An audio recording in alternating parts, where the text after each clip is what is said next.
Sir जो आज पंडित मदन मोहन मालवीय जी के कार्यक्रम यहाँ विशेष कार्यक्रम हिंदू महासभा कार्यालय पर रखा गया है और विशेष तौर पर क्रिसमस ट्री की जगह पे तुलसी का ट्री यहाँ पे जो है सजाया गया है, क्या उद्देश्य है? पहली बात यह है कि इस देश के अंदर मैं बाबा आशुतोषाम्बर जी महाराज जी के चरणों से आशीर्वाद लेता हुआ एक बात कहता हूँ। इस देश के अंदर 80% हिंदू हैं और 2% ईसाई हैं। हमारा ये जो भारत भूमि है ये सनातन धर्म से जाना जाता है। सनातन धर्म का एक छोटा सा जो संदेश है, लिव एंड लेट लिव, जियो और जीने दो, इतना बढ़िया संदेश और कहीं नहीं है। सबसे महान संदेश है जहाँ सबकी पूजा होती है, सबका सम्मान होता है और इसीलिए सनातन धर्म की जय होनी चाहिए। पंडित मदन मोहन मालवीय, उन्होंने काशी बनारस में हिंदू विश्वविद्यालय की स्थापना की, अखिल भारत हिंदू महासभा की स्थापना की और ये 115 साल पुरानी जो पार्टी है, तो इसका जो स्थापना में और शुरुआत में जो लोग रहे उसमें से एक हैं पंडित मदन मोहन मालवीय जी। तो इसलिए आज हम उनका सम्मान कर रहे हैं, आज हम उनका ये उत्सव उनको सम्मान दे रहे हैं, इसलिए कि आने वाली पीढ़ियों को हिंदुत्व के कार्य के लिए और हिंदुत्व की श्रेष्ठ सनातन परंपरा को जानने का और उसे समझने का, उससे प्रेरणा पाकर अपने जीवन को सर्वोत्कृष्ट उत्कृष्टता पूर्वक, मतलब निकृष्टता से उत्कृष्टता की ओर, पतन से उत्थान की ओर चलने का एक मार्ग प्रशस्त हो। इसलिए विदेशों में जो है मंदिरों पे खालिस्तानी संगठनों द्वारा जो है हमला किया जा रहा है और अनुचित शब्द लिखे जा रहे हैं हिंदू धर्म को लेकर के, लेकिन वहीं भारत में काफी सम्मान किया जा रहा है सभी धर्मों, तो उस पर क्या विशेष प्रतिक्रिया होनी? दरअसल क्या है, हम भारतीयों ने, हम हिंदुओं ने, हमारी सभ्यता संस्कृति रही है, हमने अपने अंक में सबको समेटा है। जो खालिस्तानियों के द्वारा सनातन धर्म का अपमान हो रहा है, दरअसल वो सिख हैं ही नहीं, क्योंकि श्री गुरु ग्रंथ साहिब जी में 2533 बार, श्री गुरु ग्रंथ साहिब जी में प्रमाण दे रहा हूँ मीडिया के सामने, श्री राम शब्द आया है 2533 बार, और उसके पश्चात वो सनातन धर्म का विरोध कर रहे हैं। एक बार किसी सिख ने मुझसे कहा, अरे वो राम थे ही नहीं, तो मैंने कहा गुरबाणी का श्लोक सुनाया, राम झुरे जल मेलबे अंतर बत अधिकार, बंतर की सेना किसकी थी? सीता ले गए 10 सिरो, ये गुरु ग्रंथ साहिब में लिखा, मतलब सीता किसकी पत्नी थी? 10 सर किसका नाम था? 10 सर किसके पास था? तो सारा का सारा ये सब बातें मत कहिए और मत समझाओ गीत मादकता के। अब युवाओं को फालतू बातें मत बताओ, सही बात को, सही तथ्य को रखो। और श्री गुरु ग्रंथ साहिब जी जो उनका सबसे उत्कृष्ट स्थान है, अमृतसर स्वर्ण मंदिर, उस स्वर्ण मंदिर का सही नाम जो गुरु अर्जुन देव जी महाराज जी ने रखा था, उस मंदिर का नाम हर मंदिर साहिब है, था और है और रहेगा, कोई मिटा नहीं सकता। दूसरी बात, माता काली की भव्य मूर्ति, माता लक्ष्मी की भव्य मूर्ति, गणेश जी की भव्य मूर्ति, सभी देवी देवताओं की मूर्ति थी और ये इतिहास में दर्ज है। बाद में खालिस्तानियों द्वारा उसको तोड़कर हटाया गया और तमाम चीजें की गई। लेकिन श्री गुरु ग्रंथ साहिब जी में, जब श्री गुरु गोविंद सिंह महाराज जी, जिनके बारे में सिख लोग इतना धूम मचाते हैं, श्री गुरु ग्रंथ साहिब जी के बाद 10वां ग्रंथ लिखा, तो उन्होंने सबसे पहले भवानी किया है स्तुति। भवानी कौन थी? माता पार्वती, माता गौरी, भगवान शंकर की अर्धांगिनी, और जिसके बिना भगवान शंकर अपूर्ण है, तो उनकी आराधना की, है ना। दे सिवा बर मोही है, शुभ कर्मन से कबहू न टरूं, जब जाए लड़ूं निश्चय कर अपनी जीत करूं। सिवा किसको था? तो ये जो भटके हुए सिख हैं, इनको अपनी मतलब इतिहास जानने की आवश्यकता है। और श्री गुरु तेग बहादुर जी महाराज जी के पास जब कश्मीरी पंडित आए, हिंदू आए, उन्होंने कहा कि औरंगजेब कह रहा है अपना धर्म बदलो, तब उन्होंने श्री गुरु गोविंद सिंह महाराज जी जो बहुत छोटे अवस्था में थे, उन्होंने कहा अब किसी एक बहुत बड़े महापुरुष का बलिदान होने की आवश्यकता है, तभी धर्म बचेगा। तब गुरु गोविंद सिंह महाराज जी ने अपने पिता की ओर इशारा किया कि तब आपसे बढ़कर महापुरुष कौन है। और तब श्री गुरु तेग बहादुर जी महाराज जी ने शीशगंज गुरुद्वारा दिल्ली के अंदर अपना शीश दिया पर सिर नहीं दिया, धर्म की पे आंच नहीं आने दी। और आज सारी दुनिया वहां जाकर इसीलिए शीशगंज गुरुद्वारे को प्रणाम करती है। बाकी औरंगजेब के जो मजार पे कोई जूता नहीं पटकने वाला है। तो कहने का तात्पर्य, जो धर्म के लिए मरते हैं, जो धर्म के लिए उनका सम्मान होता है, और ये लोगों से अनभिज्ञ हैं, हमें उनको सच्चाई बताने की आवश्यकता है इन पर्वों के द्वारा। जैसे आज तुलसी दिवस है, माता तुलसी, अब आप क्या किए, एक क्रिसमस ट्री में एक पेड़ के ऊपर पूरे काट डाला और काट कर वैसे ही पौधे कट रहे हैं, वैसे ही प्रकृति में इतना हानि हो रहा है, ऊपर से पेड़ काट डाला है। कौन सी इसमें महानता है?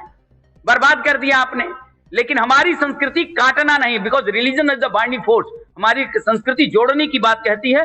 तुलसी को पूजन करके अभी कोरोना काल में एक एक व्यक्ति को पता लग गया कि तुलसी की प्रासंगिकता क्या है, पीपल में जल देने का लाभ क्या है, ऑक्सीजन का महत्व क्या है। आज तुलसी 36 बीमारियों की दवा है।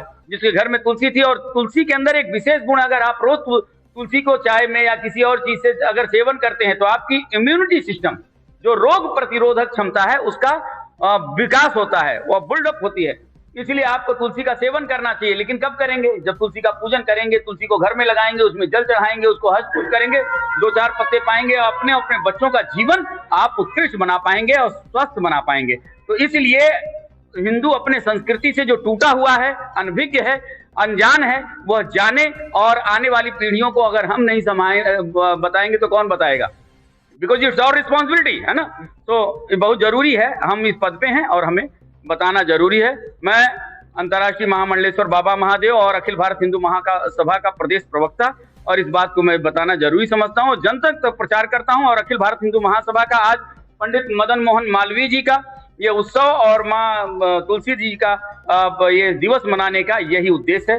जय श्री राम, हर हर महादेव। सभी को बहुत बहुत बधाई, शुभकामनाएं। तो आज यहाँ पे मदन मोहन मालवीय जी को श्रद्धासुमन अर्पित किए गए और तुलसी पूजन किया गया है, क्या मुख्य उद्देश्य? देखिए, मुख्य उद्देश्य पंडित मदन मोहन मालवीय जी का विचारों को आज के युवाओं में जीवित करने का है।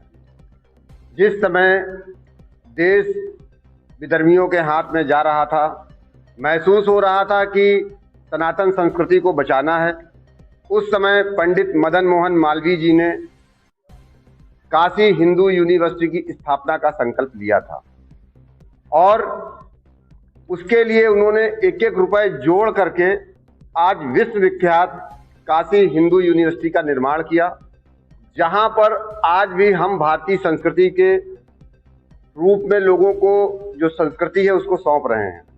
तो उन्होंने जो आज संस्कृति को बचाया, इसको युवाओं को पहुंचाने के लिए प्रतिवर्ष हमें उनकी जयंती मनाकर उनके विचारों को युवाओं तक पहुंचाने की जो जिम्मेदारी है, इसलिए हम हर वर्ष उनकी जन्म जयंती और पुण्यतिथि दोनों ही मनाते हैं। क्या जिस तरीके से क्रिसमस डे का आयोजन किया जा रहा है भारतवर्ष में, उस तरीके से मदन मोहन मालवीय जी की जयंती का आयोजन किया जाए? देखिए, क्रिसमस डे अभी विगत कुछ वर्षों में मुझे लगता है कुछ ऐसी वैचारिक विदेशी विचारधारा हमारे ऊपर थोपी गई कॉन्वेंट स्कूलों के माध्यम से कि हम दिग्भ्रमित हो गए।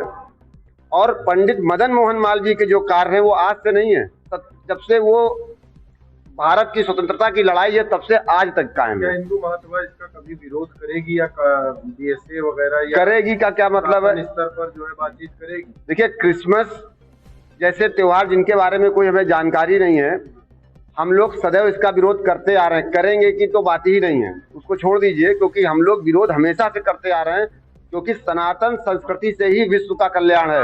अभी तक संज्ञान नहीं है किस चीज का? कि जो है विद्यालयों में जो है मदन मोहन मालवीय जी की जयंती का भी आयोजन किया। नहीं, बिल्कुल ठीक है कि जो ऐसी देश विरोधी ताकतें थीं, उन्होंने इसको कभी आगे बढ़ाया नहीं।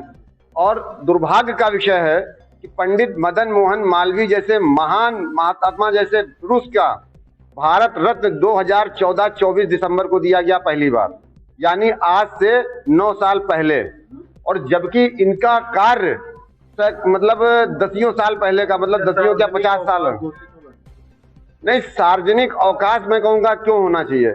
हम चाहते हैं उस दिन सब बच्चों को बुला के पंडित मदन मोहन मालवीय की सारी विचारधारा का ही कार्य होना चाहिए, जयंती मनानी चाहिए, उत्सव मनाना चाहिए, सारे बच्चों को इनके आदर्शों पे चलाना चाहिए। पढ़ाई नहीं होनी चाहिए, लेकिन इनकी पढ़ाई होनी चाहिए। सर, आज जो आप पंडित मदन मोहन मालवीय जी के वेशभूषा में आज यहाँ आए हुए हैं, कार्यालय पे जो है जयंती का आयोजन किया गया और काफी भव्य आयोजन किया गया, मुख्य उद्देश्य क्या है? पंडित मदन मोहन मालवीय जी ने अखिल भारत हिंदू महासभा की स्थापना 1915 में की थी। उन्हीं की देन है कि आज हिंदू महासभा जीवित है और वो अपने विचारों पे अडिग है। हम शासन या सत्ता की बात नहीं करते, लेकिन जो हिंदुत्व का विचारधारा उन्होंने दिया, उसको लेकर के हिंदू महासभा को हम आगे बढ़ाने का कार्य कर रहे हैं।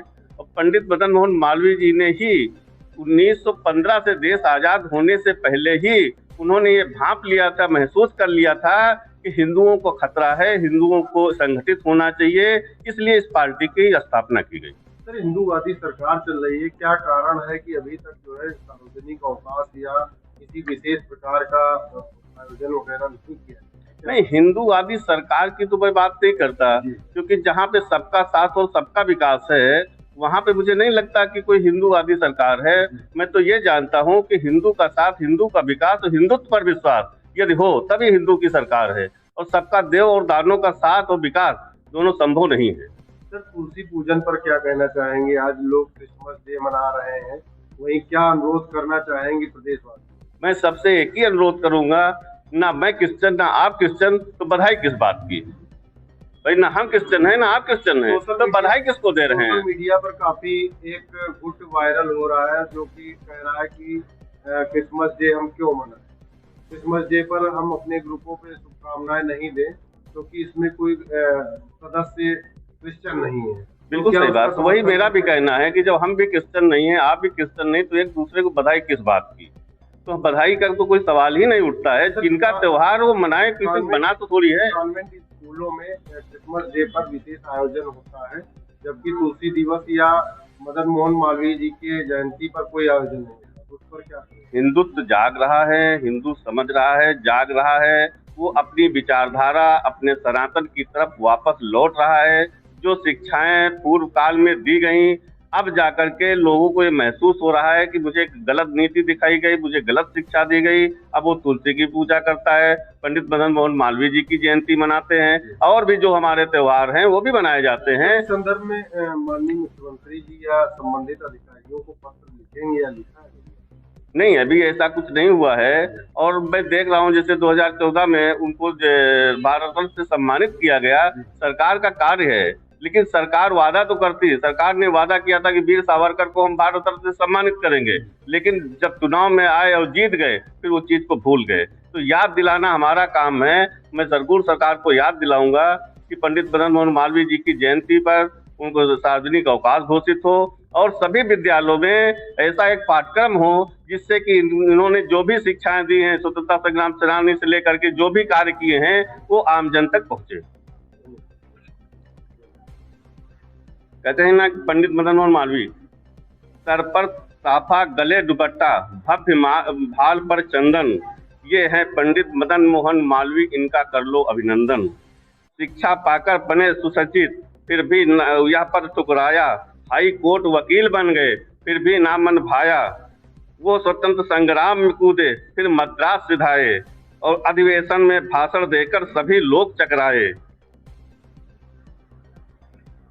दादा साहब बोल उठे, या युवक बनेगा नेता, हिंदी अंग्रेजी संस्कृत में इतनी सुंदर भाषण दे लेता। तो महामना की पदवी सर्वप्रथम पंडित मदन मोहन मालवीय जी को मिली। इसके अलावा ना आज तक किसी को मिली है और ना पहले कभी मिली थी। तो पंडित मदन मोहन मालवीय का तो चरित्र ही तुल्य है। इसलिए मैं सभी से अनुरोध करूंगा कि इनके विषय में शिक्षा लें और हिंदू महासभा में अधिक से अधिक लोग जुड़ें, क्योंकि ये हिंदू महासभा ही है जो हिंदुत्व को मजबूत करेगी। जय हिंदू राज, जय श्री राम। मैं अंशुमान त्रिवेदी, अखिल भारत हिंदू महासभा हिंदू युवक सभा पूर्व जिला अध्यक्ष लखनऊ। साथियों, जैसा कि मेरे साथ में बहुत ही लोग युवा के मेरे साथ जुड़े हुए हैं, मैं उनको एक संदेश देना चाहता हूं। आज तुलसी दिवस के दिन जो लोग क्रिसमस की बधाइयां दे रहे हैं मुझे या मेरे परिजनों को या मेरे जानने वालों को या किसी को सोशल मीडिया के प्लेटफॉर्म से, यह बहुत ही गलत है। यह विषय दोबारा नहीं उठना चाहिए। और आज का दिन देखिए, किसी के जन्म लेने से हम क्रिसमस मनाने लगे और अपनी संस्कृति भूल जाएं, ये अपमान है, ये हमारा दुर्भाग्य है। आज तुलसी दिवस का कार्यक्रम, तुलसी दिवस का त्योहार आज से नहीं आदिकाल से मनाया जा रहा है। माँ सरस्वती, माँ तुलसी की पूजा आज से नहीं आदिकाल से की जा रही है। जिस देश में हम रहते हैं, माँ के तौर पर हमने अपने देश को माना है, आज हम उस माँ को भूले जा रहे हैं और पेड़ों को काटकर तुलसी दिवस मना रहे हैं। यह बहुत ही दुर्भाग्य है। देखिए, हम जो क्रिसमस मना रहे हैं हम नहीं मनाएंगे, हिंदू कतई ना मनाए, और जो लोग मना रहे हैं जिनका त्योहार है वो मनाए। हम नहीं कहते हैं कि हमें उनसे आपत्ति है, लेकिन हम ये जरूर कहते हैं कि हिंदू मना रहा है तो हमें आपत्ति है। ठीक। और एक बात बता दें, आज मदन मोहन मालवीय जी का जो जन्म पुण्यतिथि है और जो जन्म तिथि है, इनका विचार कुछ ऐसा था। जब इन्होंने मदन मोहन मालवीय जी ने काशी जो है विद्यापीठ की स्थापना की थी, बनारस हिंदू यूनिवर्सिटी की स्थापना की थी, तो ये चाहते थे कि उस समय के विचार जो आज लोग भूल चुके हैं, आज क्रिसमस मना रहे हैं या वेस्टर्न कल्चर अपना रहे हैं, जो लोग अपने विचारों को, अपनी संस्कृति को भूल, उन्होंने इस संस्कृति को अपनाने के लिए, इस संस्कृति को दोबारा से लोगों के अंदर घोलने के लिए, ये विचार उत्पन्न करने के लिए, विचार जन जन तक पहुंचाने के लिए विद्यापीठ का स्थापना की थी। मैं चाहता हूं सभी लोग एक बार पुनः मदन मोहन मालवीय जी का वंदन करें, उनके विचारों से जुड़ें और युवाओं तक, अपने सभी लोगों तक इन विचारों को पहुंचाएं। जय श्री राम, जय हिंदुराज, तुलसी मैया की। मैं बोल देता हूँ इनका, है ना। Jai Shri Ram. So I've come from the UK, where Christmas is celebrated, where Christmas is the biggest day. I've come from the UK. I've come from where Christmas Day is celebrated with huge amount of applause. But the truth is that the Christmas tree has nothing to do with the Bible. The Christmas tree has nothing to do with Christianity. What is Christmas tree? Christmas trees are people put presents. It's pork. It's simply about materialistic. But our Sanskriti, Sanatan Dharma, is about science. It's about yours. Sir UK से आप आए हैं, आपने जो है सनातन धर्म की शिक्षा दीक्षा यहाँ लिया, किस चीज को लेकर प्रभावित हुए आप, और यहाँ क्या देख के ऐसा क्या आपको नजर आया भारतीय संस्कृति में जो आप वहाँ से यहाँ आए? So Sanatan Dharma is science again. It's a science. And the science practical. It's not theory, it's not in scriptures. People experience Sanatan Dharma.